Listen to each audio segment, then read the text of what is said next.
What's up, y'all? It is Tuesday, December 20th. My name is Eric. That is my wonderful co host over there, Will. And you are watching another episode of the Fantasy Football Busters podcast. We are getting into some Week 15 recap today, but before we get into the meat and potatoes of the video, Will, how you doing today, man? Dog, I'm feeling great, man. Especially we had games on a Saturday, which was kind of a surprise for me. I forgot we had Saturday games. So I was like, damn, I got more football to watch today. Let's go. So definitely feeling good. Ready to talk some football. Hell yeah. We got a lot of Saturday games coming up this week, too, because Christmas is on Sunday, so almost the full slate is going to be on Saturday. Keep that in mind when setting your lineups. Um, get a few more intro things out of the way that we like to do at the end. We got to start doing it at the beginning. If you do like the content, if you like the video, if you learn anything from us, please drop a like. That helps us out a ton.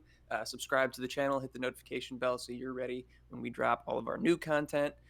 Check the links in the description. We got a bunch of stuff down below for TikTok, Twitter, all of our other social media that we're putting out content for.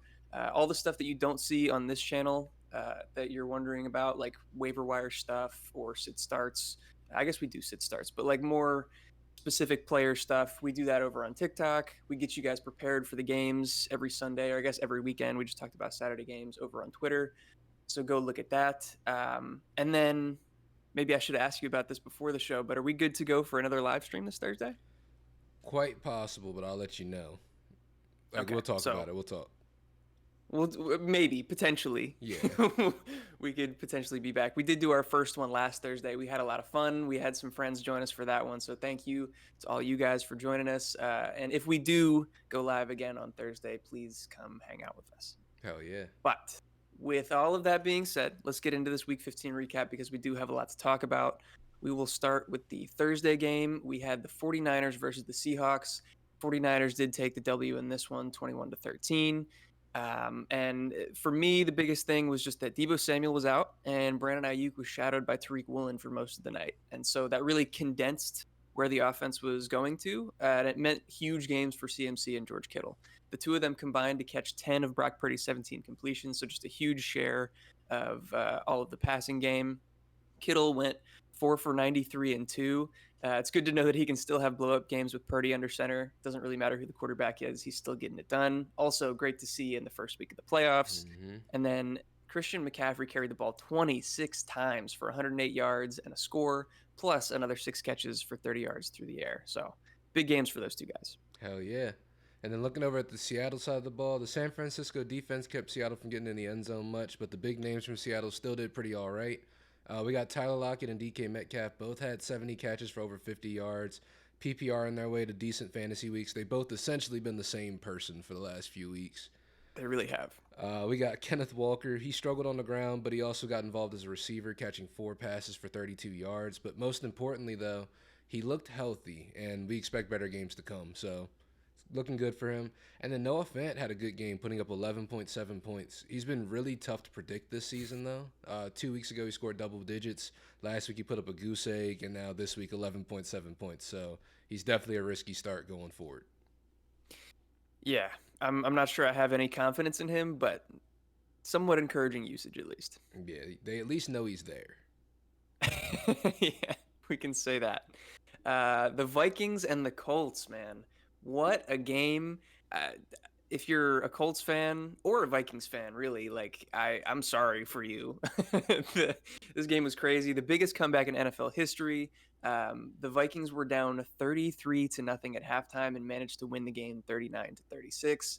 Kirk Cousins absolutely balled out for the second straight week. He saved it all for the second half, of course. The first half was really ugly, but he ended up throwing for 460 yards and 2 touchdowns. Dalvin Cook and Justin Jefferson, as expected, went off again. Mm-hmm. KJ Osborne, surprisingly, led the team in receiving, going 10 for 157 and 1. I wouldn't expect anything remotely close to that again, but, good to see. And then Adam Thielen. He didn't see many targets, but he was able to find the end zone and save his fantasy day. TJ Hawkinson was the lone man out of a huge fantasy performance from the entire Vikings team. He only caught 3 catches for 33 yards. Yeah, I wouldn't expect that to stay super consistent, though, especially since KJ Osborne popped off at some point. I don't think KJ Osborne's going to pop off like that every week, like Eric said. So the For sure. walk is still okay. Not in Yes. real life, but TJ Watkinson. You know what I'm saying? Don't do the walk for real.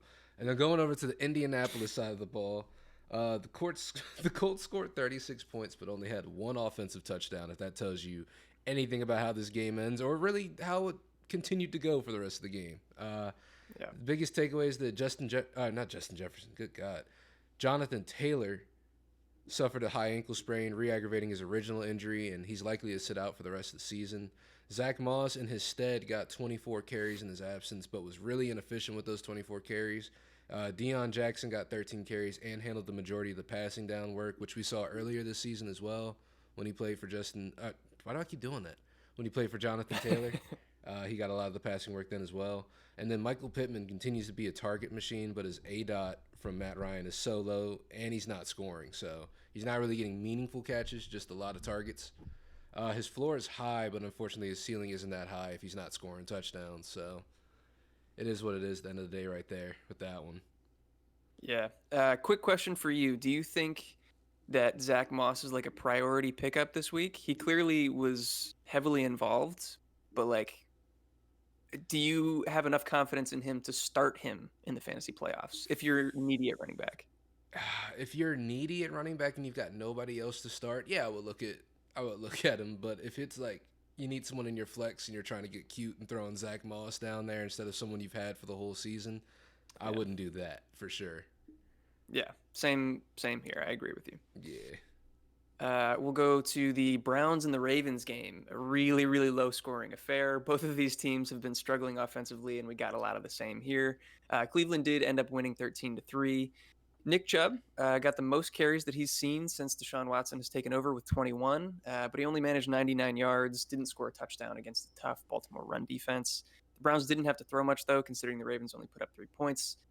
So not too much to speak of from the receiving core, but we'll run through some of their stats. Amari Cooper went 4 for 58. Donovan Peoples-Jones 4 for 31 and a touchdown. David Njoku 3 for 28. The Browns do face New Orleans and Washington in the next 2 weeks, so I don't really see them getting much better.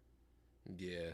Just a just a pretty bad game from both teams overall, really. It's just a Yeah. really bad game to watch. So going over to the Baltimore side of the ball, and trust me guys, this will be quick because they didn't do much. The run game is all Baltimore has going for it right now. J.K. Dobbins averaged almost 10 yards per carry, going 13 for 125, so that's encouraging to see at least. And then Gus Edwards added another 55 yards on only 7 carries, so the run game was there. But we kind of alluded to it in last week's videos. Mark Andrews is pretty sittable until Lamar comes back, it's seeming like. He went 3 for 31 in this game and hasn't scored double-digit points in fantasy since week 6. Is he still the number 2 tight end in fantasy, though? Yes, he is. Insanity. Yeah, so, yeah, that's the Baltimore side of the ball right there for you. They didn't really do too much. Yeah. Just to go into Mark Andrews a little bit more, like we said, he's still the number 2 tight end in fantasy, which tells you all you need to know about the tight end position. It's terrible. So like, I'm not sitting him for nobodies. I'm not sitting Mm-hmm. him for like fringe tight end ones, but he's not just a fully locked in, have to trust him guy for me right now. You agree? 100% agree. Without Yeah. Lamar, I just don't know what he's going to do on a week-to-week. Yeah. All right. We'll get into the Bills Dolphins, which was a total 180 from the last game. This was a high scoring affair, a fun one to watch if you did. The Bills won this one 32-29, and it was the Josh Allen show in Buffalo. He went for 304 yards and 4 touchdowns through the air, plus another 77 yards on the ground, which was good for 36 points and made him the top scoring fantasy player on the week. He's absolutely balling. Dawson Knox had another high target, high production game, going 6 for 98 and 1. His usage has actually been really encouraging as of late. We'll see if that can continue going forward. On the opposite end of the spectrum, Stephon Diggs scored under 10 points for the second straight week. Obviously, you have to keep starting him, but his fantasy ceiling seems to have come down quite a bit. He hasn't gone over 20 fantasy points since week 6. And then lastly, Gabe Davis still didn't do much, and neither did the run game. Yeah, so it's like you said, it's a lot to keep an eye on out in Buffalo. Some stuff to not be too sure about anymore, some stuff to be a little bit more sure about. But yeah, it's just their offense is so good. You really don't know who stuff's going to go through at any given point, honestly. Except for Josh Allen. Except for Josh Allen, he's gonna score. Yeah. Yeah. And then going over to Miami, we got Tyreek keeps doing his thing, and Jalen Waddle finally had his bounce back game, going 3 for 114 and a tug. So that boy's a dog. and they were the only receivers with more than one catch, so the only ones of real relevance during this game. Raheem Mostert took full advantage of Jeff Wilson's absence, though, carrying the ball 17 times for 136 yards, and he should still be a decent start even when Jeff Wilson comes back. We spoke a little bit more on that in depth in the news and injuries video, so if you haven't seen that, definitely check it out. But we do expect there to still be a split between the two, but we don't really expect it to be a 50-50 like before. So you want a little Right. bit more information on that, check that video out. And then Tua was just pretty meh. 234 yards and 2 touchdowns is pretty okay, especially in this offense. It's okay. You'd expect to see him do a little bit better, but not a bad game from Tua this week. Yeah, and shout out to my boy Jeff. I played him in the quarterfinals, barely eked out a win, and lucky for me, he sat Jalen Waddle. That was definitely the difference. Needed that Ooh, one. he sat Jalen Waddle. Ooh, that He hurts. did. He did. His wide receivers did pretty good. I think he had Garrett Wilson and Juju. I'm forgetting. They Okay. both did well, but Okay. not quite as good as Waddle. Oof. Oof. We'll move on to the next matchup here: the Eagles versus the Bears. It was actually a fairly tight game. The Eagles did win this one, 25-20. But the biggest story here, Jalen Hurts, he balled out and ended up as the second highest scorer, right behind Josh Allen. But unfortunately, he sprained his throwing shoulder in the process. Do check out, like Will said, check out our news and injuries video for a more in-depth explanation on that one. But it seems like he's likely to miss next week and potentially even more time after that. Huge blow for those of us carrying Jalen or being carried by Jalen Hurts into the fantasy playoffs, like myself. Um, but further on into this game, Miles Sanders had a fairly quiet day because Hurts ran it 17 times and scored 3 rushing touchdowns. There just wasn't much left to be had. But Hmm. A.J. Brown and Devonta Smith combined for 14 of Hurts's 22 completions. A.J. Brown went 9 for 181, absolute monster game. Devonta Smith not too far behind, going 5 for 126. Yeah. You could tell Miles Sanders had like a pretty quiet day because he was on Twitter absolutely pissed off because people were apparently DMing him about fantasy and stuff all day. Yeah. So yeah, I could tell Miles Sanders had a quiet game. I didn't even watch the game. That's how much people were on his ass about that. We're moving over to Chicago. We got Justin Fields played really well against a stout Philly defense, something that we had talked about, saying that, just because it's a bad matchup doesn't mean Justin Fields is going to be bad. He's played a lot of good defenses this year. Yep. But now he's over 1,000 yards rushing on the season, joining Lamar and Michael Vick as the only quarterbacks to ever do that. He also had 152 passing yards and 2 touchdowns, and his day could have been even bigger as he had his typical highlight reel long run for a TD called back because he just barely stepped out of bounds, just by a sliver. So could have had an even bigger day for Justin Fields. And then David Montgomery is having yet another dominant playoff run for what is the third year in a row, I believe. Yeah. Yeah. He scored twice in this game, once through the air, another on the ground. And Khalil Herbert's likely to be back next week, so it's just something to keep in mind. But with the way David Montgomery's been playing, I don't believe they're going to go back to sort of a 60-40, 50-50. I think they're probably going to ride David Montgomery, but stands to be seen as well. Don't take what I say as law, because at the end of the day, I'm not these teams. And then, yeah, nobody else really did anything. This is just the Justin Fields show with a splash of David Montgomery. Nobody else was really productive out there. Yeah. Typical of the Chicago offense, considering they have nobody else that's talented. Yep. So we'll move on to the Lions versus the Jets, which if you had I guess the Jets were projected to be a pretty good defense, but this ended up being like a defensive game, which at the beginning of this season nobody would have expected that from the Lions. Mm-mm. This was crazy, but the Lions do eke out the victory, 20-17, in a really tight one. Nothing like really new or surprising on the Lions side from a fantasy perspective. It's still a running back by committee. Swift was pretty efficient, 8 carries, and he also caught 5 passes, but it was still only good for 10 fantasy points. Amon-Ra keeps doing him, 7 for 76. If he's healthy, it seems like he's just immune to bad games. Gotta love it from the Sun God. And then, yeah, not too much else going on. Credit to the Jets defense for holding this Lions offense that has been kind of going on all cylinders in check a little bit. Yeah. And then going over to the New York side of the ball, Zach Wilson actually kind of played okay. He was able to support some good fantasy performances from his receivers, so that was good to see. Garrett Wilson might be QB proof at this point. 4 catches, 98 yards. So he's proven to just kind of be a dog at this point. Elijah Moore was okay, going 4 for 51. Undrafted wide receiver Jeff Smith surprisingly went 4 for 77. So that's good to see. And CJ Uzama came back from injury and walked right into a 2 catch, 2 touchdown performance. So CJ Uzama, again, just being the picture of efficiency like he was last year with just every catch he does get is a touchdown. So, Yeah. yeah. And then the run game was pretty useless. Detroit might have the best run defense in the league right now, surprisingly. After Crazy to say. they just turned it around after the bye, said, yeah, we're not letting that up no more. That's it. Yeah. Legit, like worst to first. I don't know how they did it. Yeah. Insane. Have to But say, yeah, credit. credit to Dan Campbell, man. Yeah, exactly. Yeah. So good for them. They got the win there. And still in the playoff hunt, actually. I don't know if that eliminated the Jets from playoff contention. They might still be in it as well, but both of those teams right on the bubble. But we'll move on to the Steelers and the Panthers. The Steelers do win this game 24-16. On the Pittsburgh side, Trubisky sucks, man. He's really bad. But he does love Deontay Johnson. Deontay caught all 10 of his targets for 98 yards. Really good day for him. And if Mitch continues to start, I would continue to fire up Deontay Johnson and feel pretty confident about it. Mm-hmm. Najee Harris has quietly had a pretty decent stretch of games going all the way back to week 10. He did well in this one, running 24 times for 86 yards and a touchdown. Jalen Warren was also fairly involved and found the end zone as well.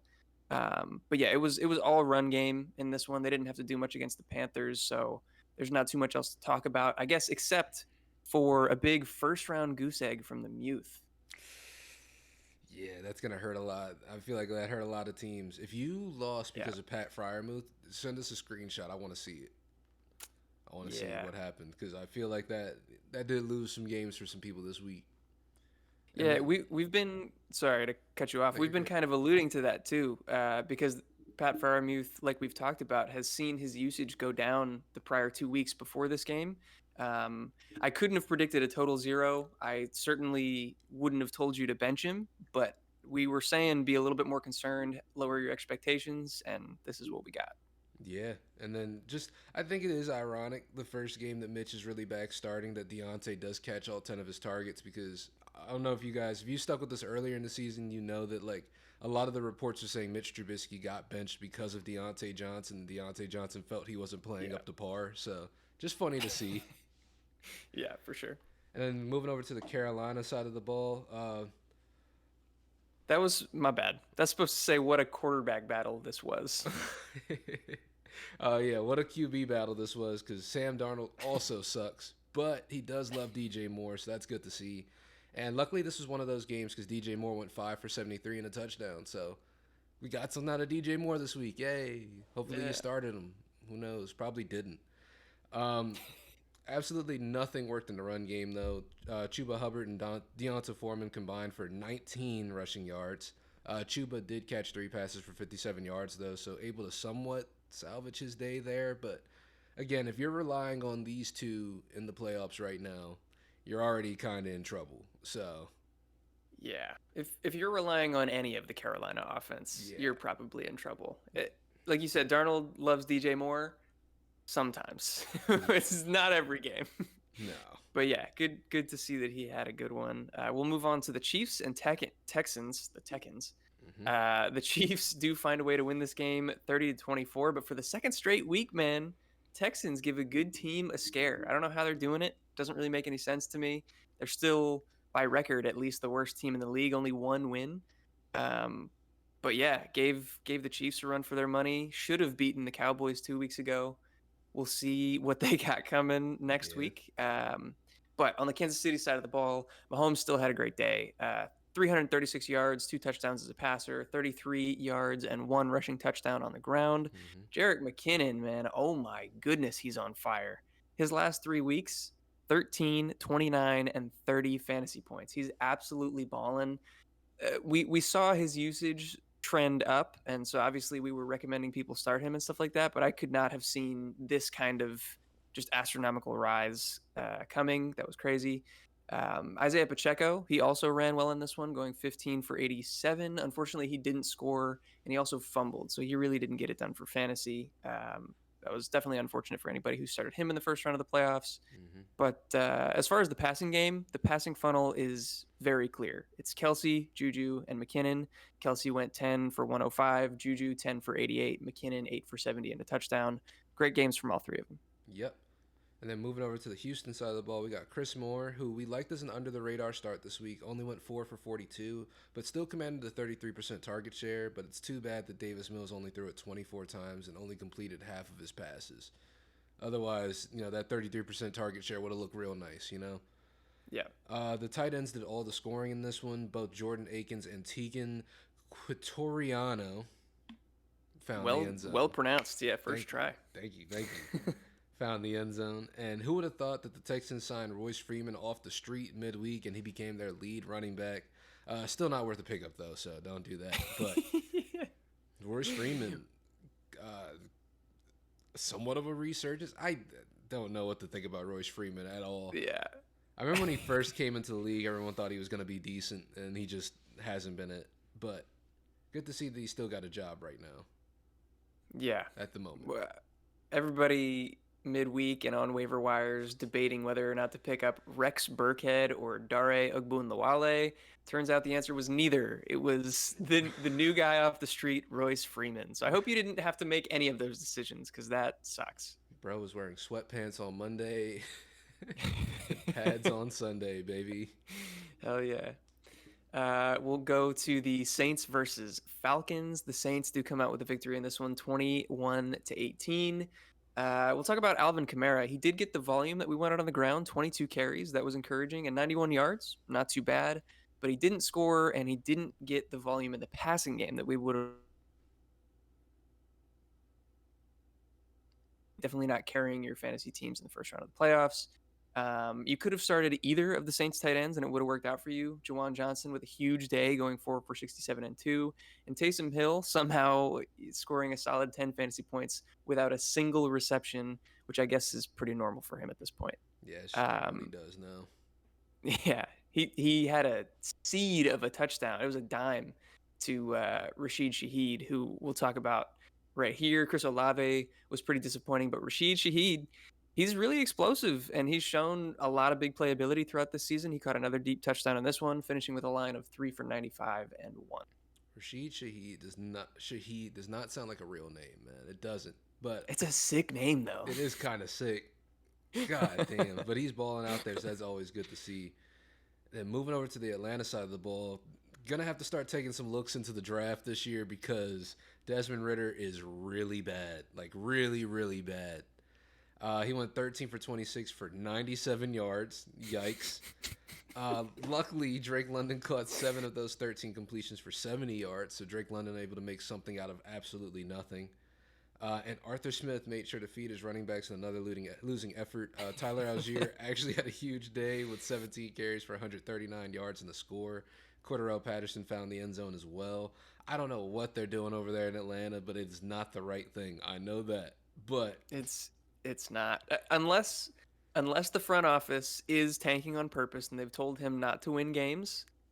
Like, this is so bad from Arthur Smith. It seems like his goal is to, like, try to lose by only a little bit.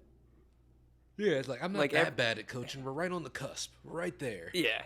He's like, we could throw it. I mean, it's not like Mariota or Ritter are good, but at least throwing the ball, you'd have a chance to win. He's like, let's just run it and keep it close. How about that? We'll not get totally embarrassed. Also, I'm doing some quick math here. If he completed 7 passes to Drake London for 70 yards, right?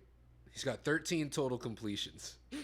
Are you telling me the other 6 passes he threw were completed for a total of 27 yards? That is what I'm telling you. All right, we're going to move on to the next matchup. Yes, we are. We're going Jaguars-Cowboys, which was a much more entertaining game. Very high scoring. The Jaguars actually beat the Cowboys in this one, 40-34. Cowboys are sputtering a little bit, man. We thought that they were one of the better teams in the league, and they barely eked out the win over Houston. They lose to the Jaguars here. But the Jaguars also on a heater. Trevor Lawrence had another huge game, throwing for 318 yards and 4 touchdowns. We did have a Travis Etienne sighting. He's Hell yeah. finally back, kind of. He took 19 carries for 103 yards, which was really encouraging. But of course, he fumbled because he loves to do that. So that hurt his production a bit. I didn't put it in here, but also he did get a little bit of involvement in the passing game, which he loved to see because he's really been almost a zero in that category for a few weeks. Mm-hmm. Um, so yeah, encouraging there. Zay Jones, bro. He's playing out of his fucking mind. Yeah. 6 for 109 and 3 tutties. What is he doing? He's a new man out there in Jacksonville, man. He's just doing great. He's prospering, honestly. Yeah. I hope for him that this continues, but I don't know. Like if you have him, I guess you're still starting him because this has been quite a few games in a row that he's played well, but like long-term trajectory, I just can't see it continuing. We'll see. We'll see. Christian Kirk and Evan Ingram also had good games in this one. So yeah, just an all-around good performance for Jacksonville. Hell yeah. Then on the Dallas side, we got Dak was fine from a fantasy perspective, but he is costing his team in real life with some really poor decision making. 2 more interceptions in this one.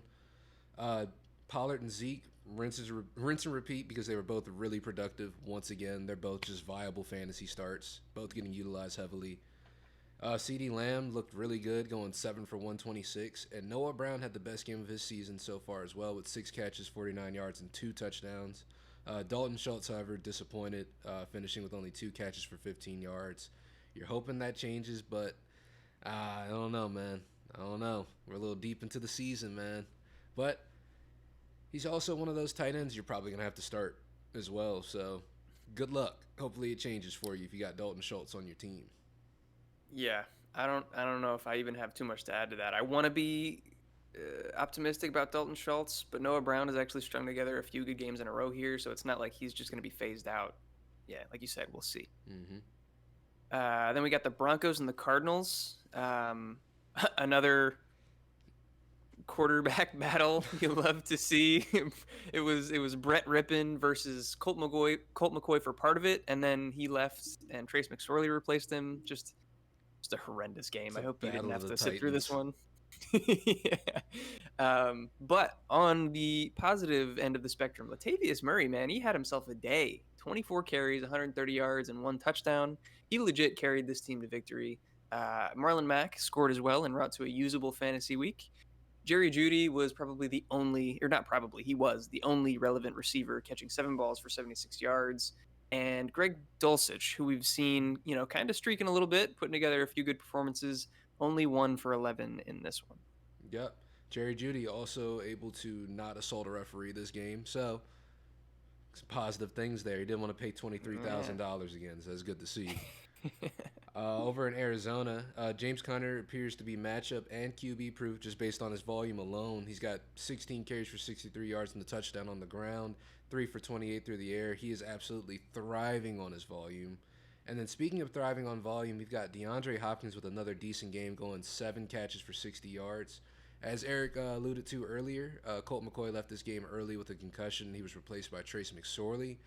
This wasn't great for the rest of the receiving corps, as Hollywood Brown only caught 4 passes for 19 yards. We're going to keep an eye on Colt McCoy throughout the week. Again, more news on that in the news and injuries, but he is in the protocol, so we're going to see if he clears it or not. But if he doesn't, it's probably going to end up hurting this receiving corps more than we're going to give credit for, with Trace McSorley back there at quarterback. So definitely keep an eye on that if you were invested in this Arizona offense at all. Yeah, for sure. Big downgrade in my opinion if Trace McSorley is the starter. Mm-hmm. And then, oh my goodness, the Raiders and the Patriots. Can I let you take the first one on here? We could just switch it because I want to talk about the Patriots. Absolutely. I'll take care of Las Vegas. This is the wildest ending to a game I've ever seen, but again, we're going to get into that a little bit later. We got Josh Jacobs didn't score, but he volumed his way to over 10 points, so that's always good to see. Devontae Adams with a dud, 4 for 28. So the two studs on the team not really performing super well in terms of fantasy, but we do get to welcome back one of our studs from a couple years ago. He's come out of retirement since week 1 of 2020. We've got Darren Waller catching 3 passes for 48 yards and a touchdown. Welcome back. We're good to have you back, man. Good to see you back. That was a Matt good one. Collins and Keelan Cole also scored as well, but I'm not counting on that to repeat going forward. But just good to see Darren Waller come back from the dead, man. For sure. I don't know how many teams made it to the playoffs with Darren Waller. I guess I don't know. With tight end the way that it is, maybe you could have survived and gotten through, but you probably had to use fairly high draft capital on him. Hmm. Props to you if you did make it. But New England, man, I don't know how they found. Well, I do know how. We all saw it happen. But literally the craziest ending I've ever seen. They found a way to lose this game. First, we'll start out just by saying that Mac Jones is awful. He's so bad. I 13 for 31. That's 42% completion percentage. That's abysmal. It's so bad. Only 112 yards that he threw for. With that being said, obviously none of his receivers were good. But my savior, my guy, Hmm. Ramondre Stevenson. What a dog, man. He Hmm. he said, "Fuck a high ankle sprain. I'm gonna go 19 for 172 and one on the ground. Absolute king shit. You love to see it." But as we've been talking about, I don't know if you guys saw the game. Go check out the highlight at the end. If you didn't, Ramondre Stevenson actually won me my fantasy matchup. I needed every single point that he got on the last carry of the game. They were around like the 50-yard line, did just a little handoff up the middle. They were going to go to overtime. The game was tied. He has a big run. He's clearly going to get tackled, though, before the end zone. Pitches it to Jacoby Myers. Jacoby Myers launches it back, trying to throw it to Mac Jones, which I don't know what your plan was there. It's not like he's going to run 60 yards for the touchdown, Nope. but it gets intercepted or whatever by Chandler Jones, stiff arms the crap out of Mac Jones, and runs it in for a defensive score to win the game. Oh my God. Did you see Mac Jones's what he said in his interview afterwards? No, what do you say? They asked him like how he felt about the end of the game, and he was like, "Yeah, that's on me. You know, I got to make that tackle there." Pretty much like taking the blame for it, this and that. But I was like, "Dog, you're not supposed to make that tackle. That's Chandler Jones, bro. You're Like, not tackling that yeah, motherfucker. you got what was gonna happen there. But like, I appreciate that he Yeah. did take, he did shoulder the responsibility. So at least in that, I can respect Mac Jones for that. But yeah, terrible performance all in all from that guy. So Yeah. I feel like he had to kind of say that to save some face after this game. We'll give credit where credit is due, and Yeah. there's a little bit due there. But yeah. So that was a long one, but we'll go to the Chargers versus the Titans. The Chargers do edge out the Titans for the victory, 17-14. It was a little bit of a weird game. Justin Herbert threw the ball 42 times for 313 yards, but somehow didn't throw a touchdown pass. Eckler had a pretty good game on the ground, going 12 for 58 and one. And even though Herbert threw it 42 times, Eckler didn't really do much through the air, which we've come to expect from him so far throughout the season. He only went 2 for 12. And if you're in a half or a full PPR league, then Keenan Allen, Mike Williams, Josh Palmer, and Gerald Everett all had pretty good days. But if you're in standard, none of them scored, so not much to talk about. Yeah. And on the Tennessee side of the ball, the Yeti, Mr. Derrick Henry, led the team in rushing, obviously going 21 carries for 104 and a touchdown. He was also the leading receiver with 4 catches for 59 yards. So Derrick Henry, as a receiver for the last 2 years, has been surprisingly pretty good. Yeah. Chigokonkwo wasn't far behind, going 4 for 54. And these were the only fantasy relevant players, but also important that Ryan Tannehill may have suffered another high ankle sprain. So he did return to the game, but it's something to monitor because everyone's going to take a pretty big step back if Malik Willis is out there on the field. He's just not ready whatsoever for the NFL. He's not ready yet, if he ever is Yeah. going to be. So definitely got to keep an eye on that going forward. For sure. Yeah, they might get Traylon Burks back this week. Chig has had a few good games in a row, but both of them would be counting on Tannehill for any chance at having a good fantasy performance. Mm. And again, check out our news and injuries video. We went more in depth on the Tannehill injury if you're interested in that. We go to the Bengals versus the Buccaneers and another big comeback game. Cincinnati did win this one 34-23. The Bucs were actually, surprisingly, in my opinion, since they typically start off slow, they got up to a 17-0 lead, but then unsurprisingly, they blew it and ended up losing the game.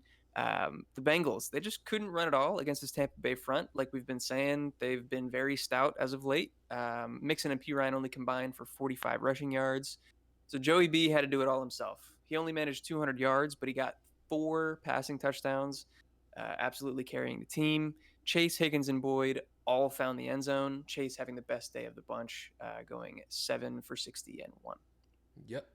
And then on the Tampa Bay side, it's hard to start either of the running backs in this backfield when they're splitting the workload nearly 50-50. Seeing as Rashad White got 11 carries, Lenny got 10. Neither of them got over 50 yards. And although Lenny was pretty involved as a receiver going 4 for 30, their workloads are just so similar, it's tough to distinguish between the two.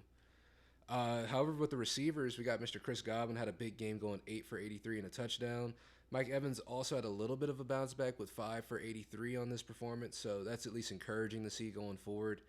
The biggest shock, however, was Russell Gage leading the team in targets with 12 and scoring twice, but I will not be chasing that.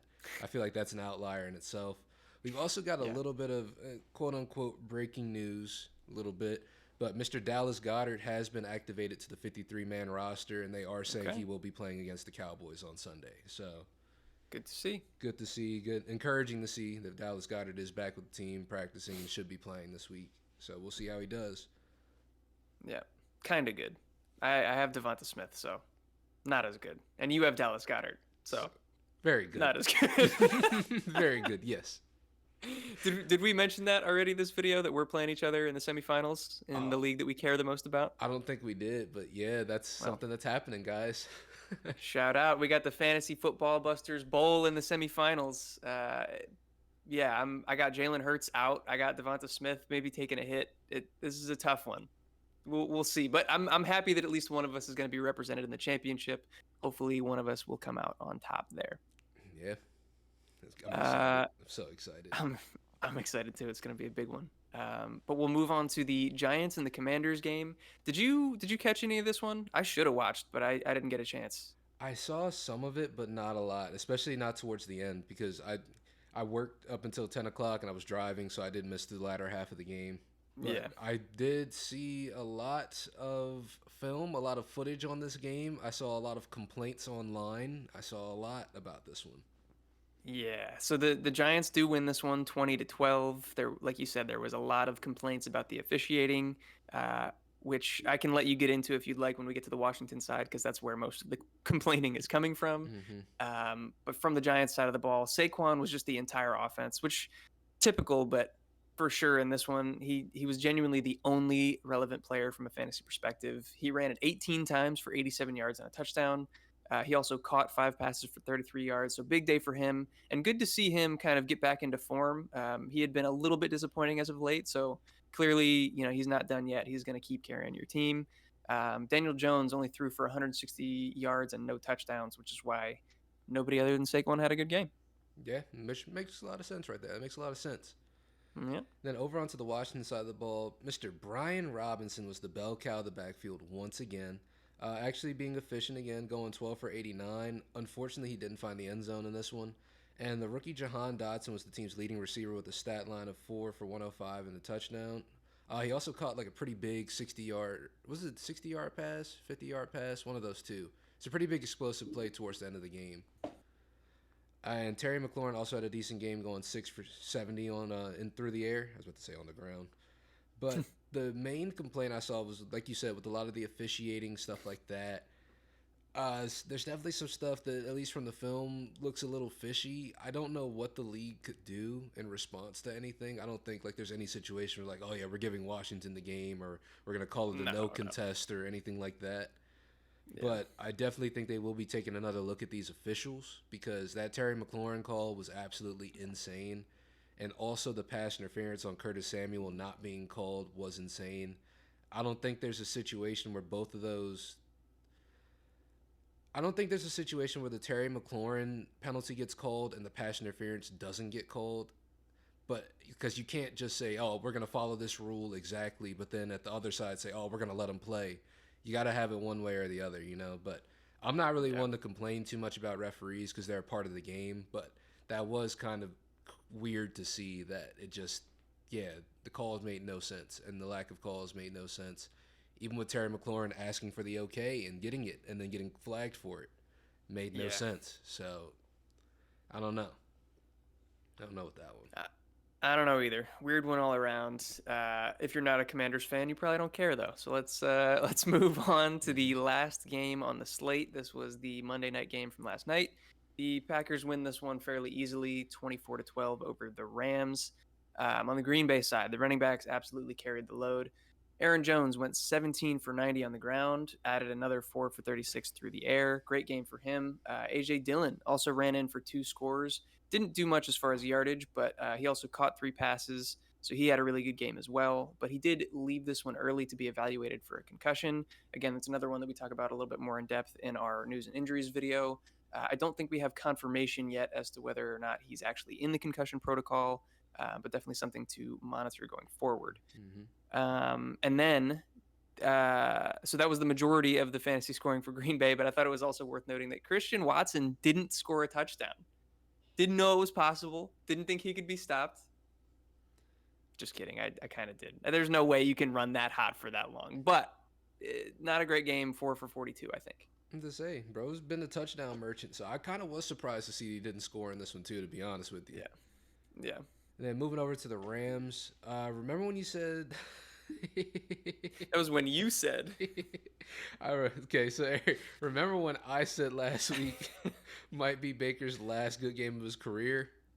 Yep. 12 for 21, 111 yards, 1 touchdown, 1 interception. I hate being right about stuff like that, but no, you don't. I love being right about shit like that, bro. It was just the perfect game for Baker to go out on his career on for like a good game, but I don't see it happening again, really. And it didn't. So I guess we'll see 2 more weeks. Give me 2 more weeks.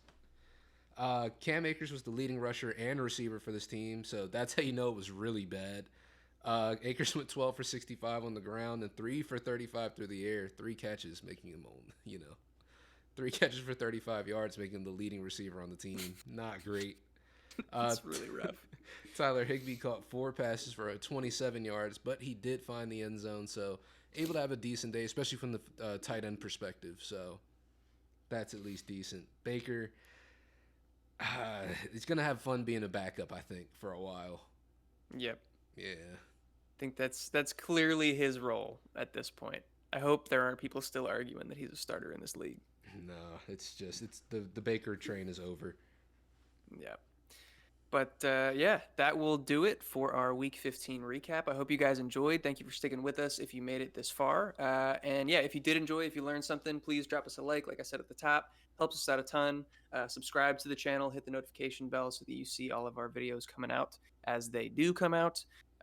Check us out in the description. We got links to our other social medias, TikTok that we're popping off on, Twitter where we're getting you prepared for every week, prior to the games, prior to kickoff. Like I said, potentially live stream Thursday. We'll see. We're still trying to get that figured out. Will, you got anything else left to say to the people before we get out of here? We already talked about the links and stuff. No, I think we're good to go. I think that's everything. If you guys made it this far in the video, as always, we love you. Thank you so much for watching. And again, like always, we always say on Tuesdays, we will see you again later this week. So we got another drop for y'all. And then we'll get Thursday figured out. So, yeah. Love you guys. Peace. Peace.